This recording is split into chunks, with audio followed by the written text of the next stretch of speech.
Glendale. Not only is it a great day to be a Falcon, but today is a great day to be an American. Out of respect to our nation and our flag, please hold on to flags until the end of the ceremony and then turn them in at the exits. Now, please join me in welcoming Wwii to the stand.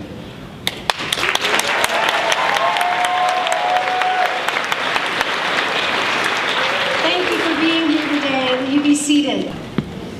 Mr. McClure, if you will come to the podium.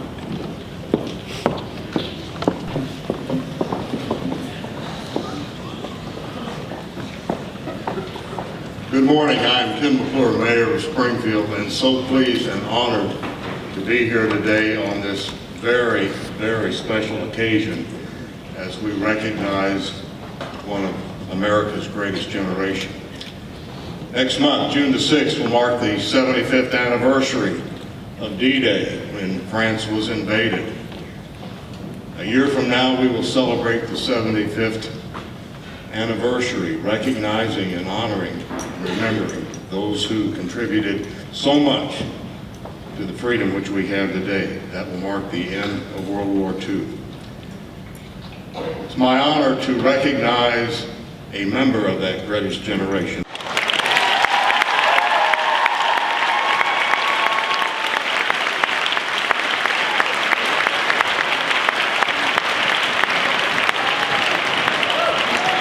News anchor coined a phrase that fits Mr. Wilfong and his peers perfectly: the greatest generation. Please give this special man and war hero your undivided attention as he shares his thoughts and life with us today.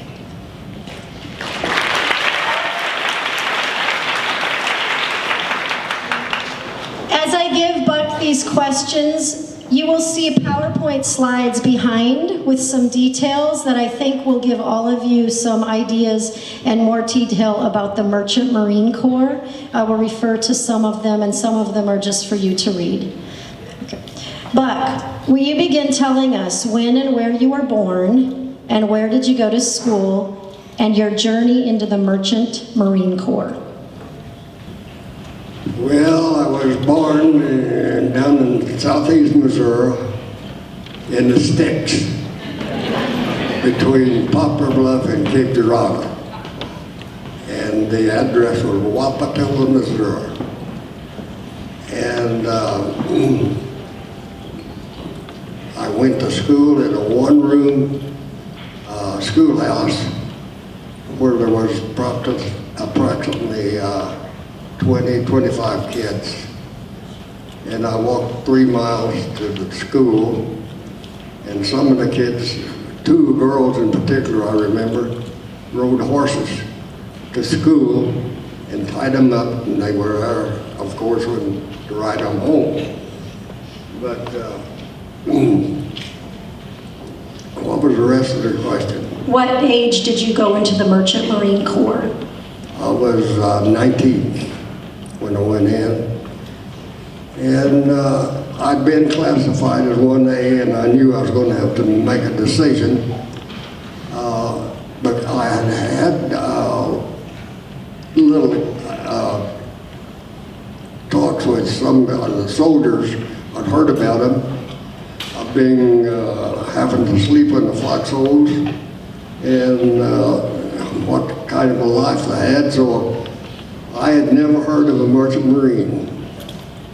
But I was in St. Louis, sitting on the street, listening to radio in my car. And they made an announcement they needed a merchant marine. You said you could see a lot of the world, and the pay was pretty good. So I went to my draft board to get a release. And he said, "Have you been listening to the news?" I said, "Not really." Now, I didn't know what merchant marines did. I didn't know if they flew airplanes or sailed ships or what. I never heard of it.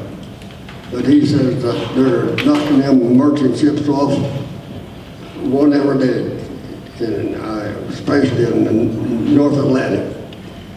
I thought, boy, that's what I want. I want to get in action right away. So I went with about, first he says, you're going to have to join the Naval Reserve. If you're going to want to get in Merchant Marine, you got to join the Naval Reserve. So I went down to courthouse next day and signed up with about 75 more guys to go in the Naval Reserve. But me and another guy named Zuloff was the tail end of everything with a W and a Z. And we were only two of us, about 70 guys, going to the Merchant Marine. That much that got sworn in that day. Can you tell the students what was different about the Merchant Marine Corps that you told me you were not drafted, but you volunteered to go in? I did volunteer after I found out if I went in the Army, they'd tell me where I went. And I considered that, and I found out the way they lived was the part of the Army.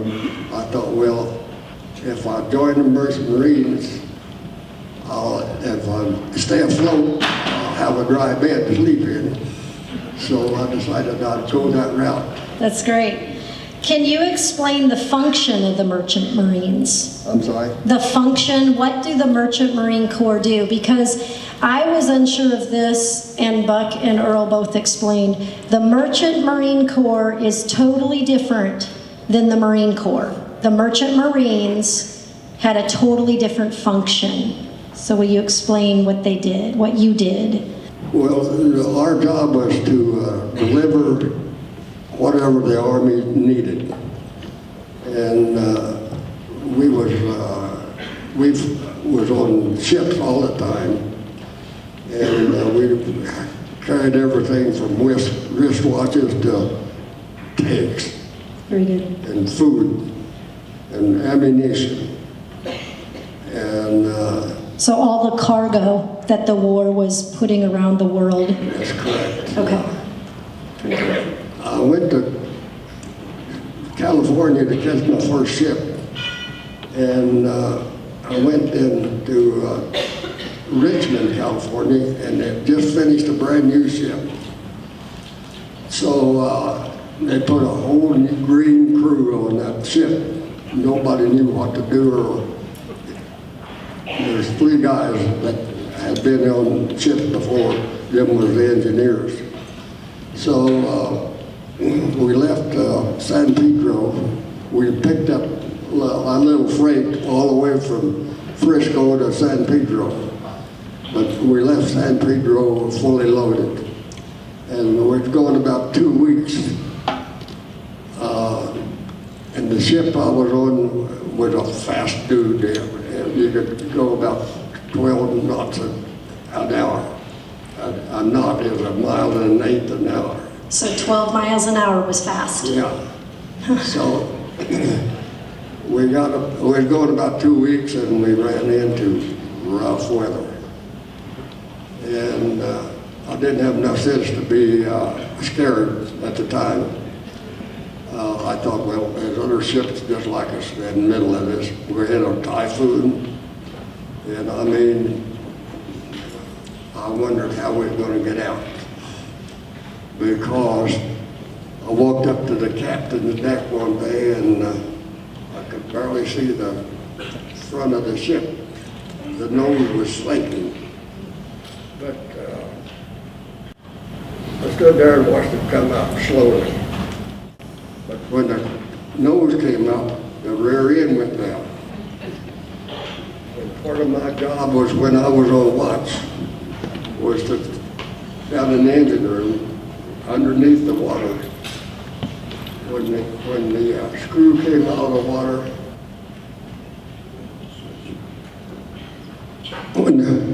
when the screw came out of the water, I would push a lever to keep the steam from coming out. Slow the screw down. And when the screw got in the water, I'd give her the gun, you know. And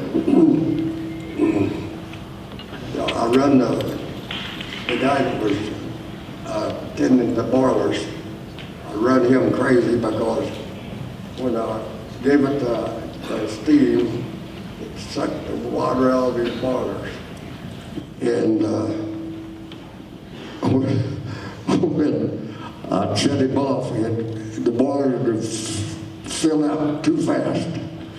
And it'd keep him busy trying to keep the fires going correctly and keep the pressure up. This one's not. Is this one working? All right. But lots has changed in the world. Yeah. Do you own a cell phone? Pardon? Do you have a cell phone? When I was in there, No, now. I have now. You have one now. Okay.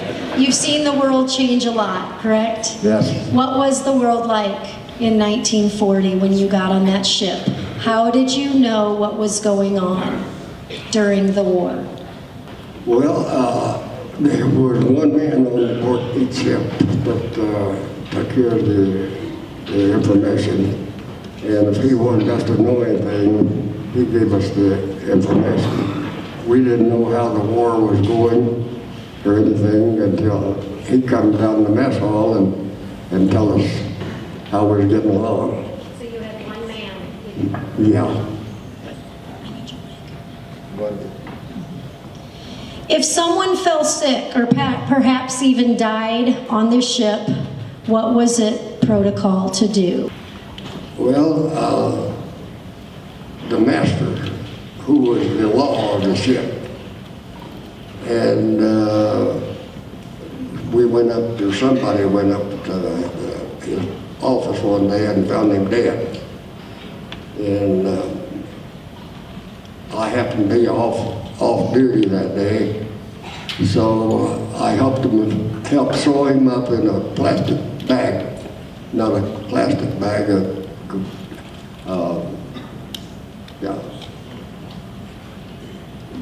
regular body bag.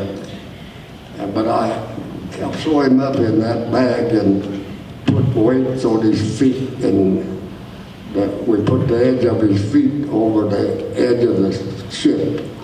And the couple of guys had the head of the corpse, and the first mate of the ship said he read a few verses out of the Bible. I don't remember what they were, but when he finished, well, we just dumped him over in the side, buried him at sea. Buck, did you see the enemy? Did you see kamikaze pilots? And if so, what was that like? We went to Marshall Islands, and we talked. That seemed to be where we usually got our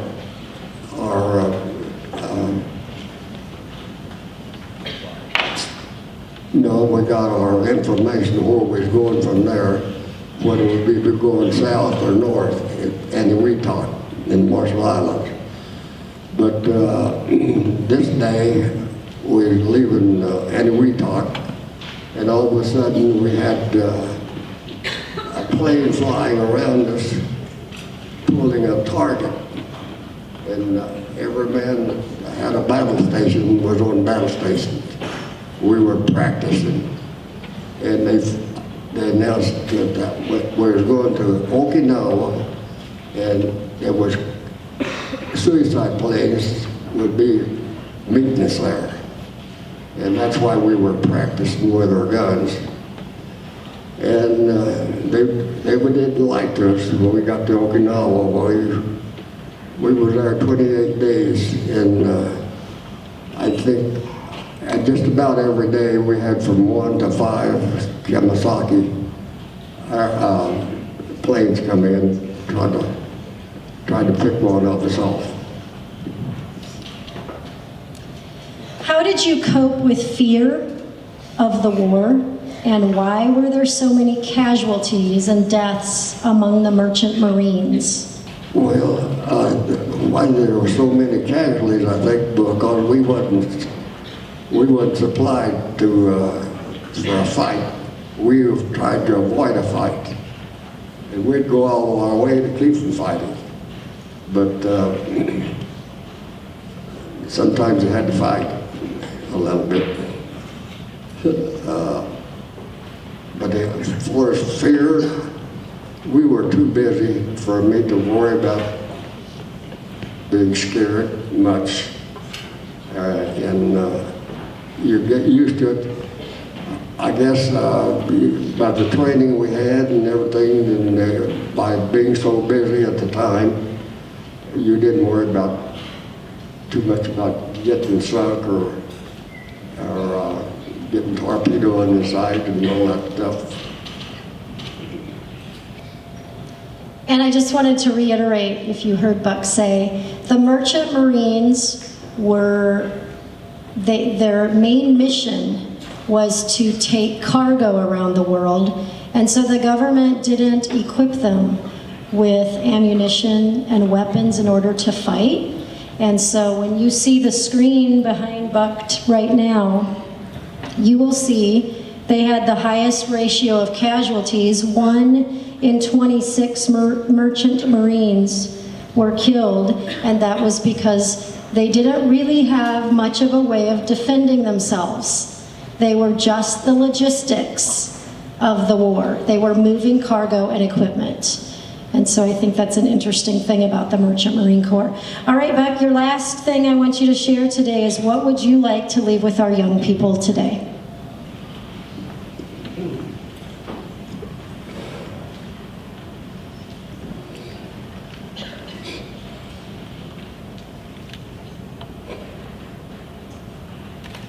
We might have to take a break for me to cry a while.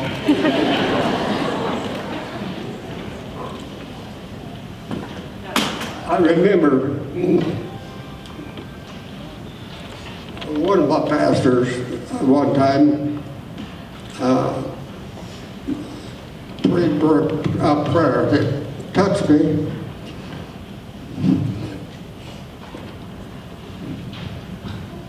He said, Lord, if we do anything here on this earth that would be that help build the kingdom of God, we pray that we might give God the glory and our fellow men be blessed. And that's been my desire since I became a Christian, is I might live a life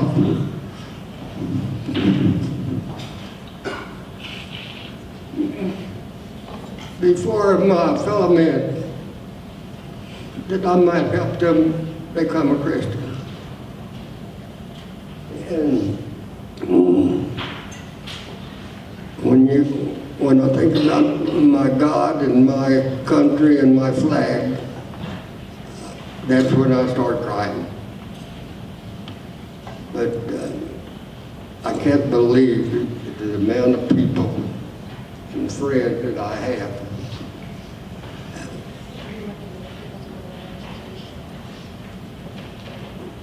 My education,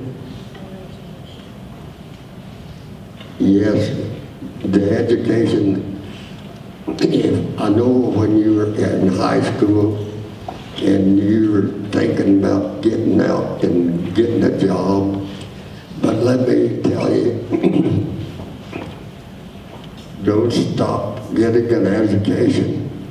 I have been embarrassed many times because I'll be sitting with a bunch of men that was college graduates, and they'd be talking about their time in college and all that, and I could never join in with them because I never had an education, and it was embarrassing to me sometimes because I couldn't keep up with them as far as schooling was concerned. But the main thing I want these young people to do is, I don't care what you have to do to get that education. Hang in there, work, and don't give up. Because nowadays, you can get an education if you will try hard enough. So hang in there and get it, and don't quit it.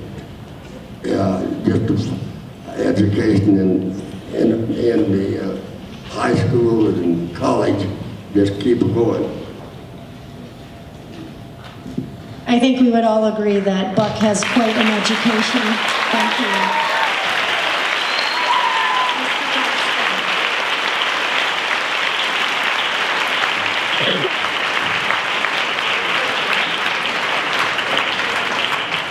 Today I'm here to tell you that we've got another outstanding Missourian right here with us in Buck. I think we got more answers out of you from Julie today than we usually get when we talk to a World War II veteran. But if it was not for you guys, we wouldn't be standing here today, and thank you.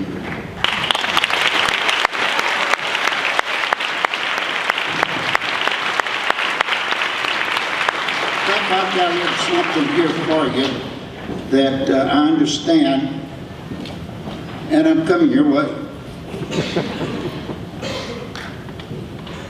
I'm told you've never had one of these. Is that correct?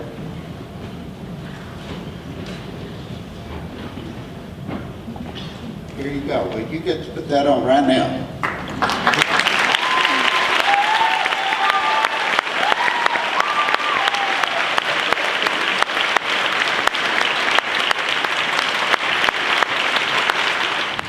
Buck, I've got another little thing here. It was sent to me by Susie Pollock.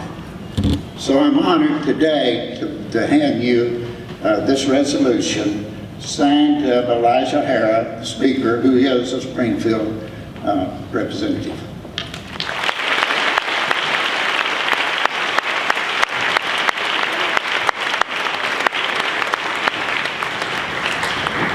Buck, again, thank you, and thank all of you veterans who are out there.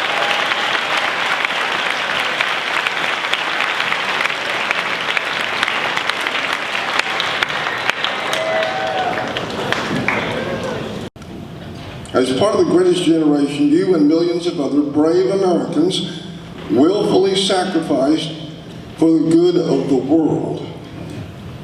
The purpose of the Merchant Marine World War II Victory Medal was to honor those who served as a Merchant Marine during World War II. You are deserving of such an honor and recognition. The medal reads, Formitas Adversia Superat, which translates to the strength to overcome an adversary.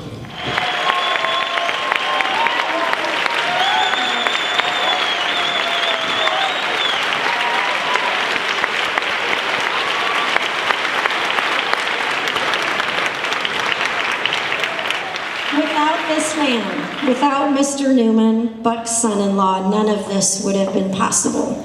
Buck, Earl and I have met behind the scenes a couple of times, texted countless texts, and sent numerous emails. Earl, thank you for providing the greatest amount of detail about Buck and his life and his family, and most of all, for all you do at a daily level to enhance Buck's life, including countless of hours of chauffeuring to the Battlefield Mall to walk, and church, and most importantly, just loving him unconditionally and making a day like we have had today a possibility. And then, of course, please help me thank our guest of honor, World War II veteran and my friend, Mr. Buck Wilfong.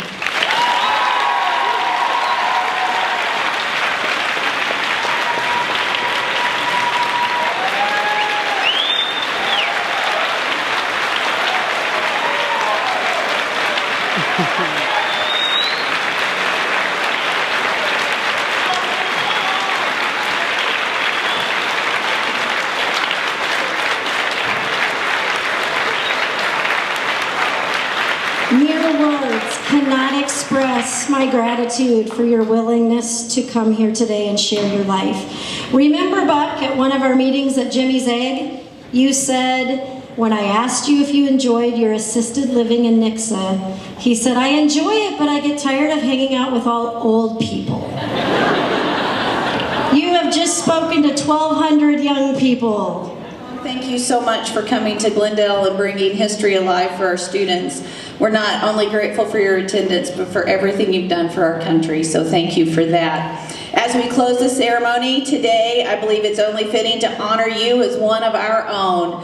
On Thursday night, we had commencement for the class of 2019, and we would like to make you an honorary member of the class of 2019.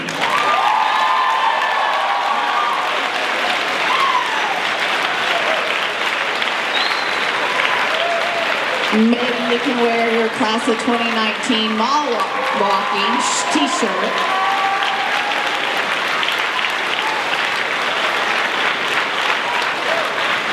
So please accept our class t-shirt and a certificate of appreciation given in our official GHS diploma cover. You are now forever a Glendale Falcon and a part of our flock. And we just really love and appreciate the fact that you came here today to share with all of us at Glendale. So welcome to the flock.